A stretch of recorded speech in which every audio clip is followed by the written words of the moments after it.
మిమ్మల్ని పైకి తీసుకెళ్తారని చెప్పి వాళ్ళందరినీ ముంచేసి ఆ డైరీలు ప్రైవేట్ వాళ్ళు లాక్కున్నారు, రాజకీయ నాయకులు లాక్కున్నారు, తెలుగుదేశం వాళ్ళు లాక్కున్నారు. అందులో ఒక్క అతను వైసీపీ పోయాడు మొన్న, విశాఖ డైరీ, అతన్ని ఫుట్బాల్ ఆడుతున్నారు రోజు ఏదో ఒకటి ఎంక్వైరీలు వేసి. కాబట్టి అది నిర్వేత దోపిడి. వాటి వీళ్ళకి ఒకళ్ళకొకళ్ళ సంబంధం లేకుండా ఎట్టుంటే ఒకళ్ళ వెన్న ఒకళ్ళు, ఒకళ్ళని ఒకళ్ళు. అంటే విషయం తేలిపోతుందనే ఉద్దేశంతోనేనా మతం వైపుకి డైవర్ట్ చేశారు మండలి సాక్షిగా?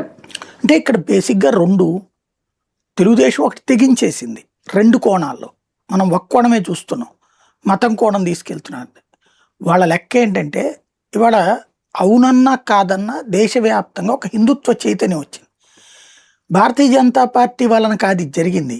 భారతీయ జనతా పార్టీ అధికారంలోకి రావడం వల్ల కమ్యూనిస్టులు, కాంగ్రెస్ పార్టీ వాళ్ళు కలిసి, ఈ కమ్యూనిస్టులకు సైద్ధాంతిక పోరాటం ఉంది భారతీయ జనతా పార్టీ అంటే, వాళ్ళు ఆర్ఎస్ఎస్ సిద్ధాంతం నుంచి వచ్చారన్నది.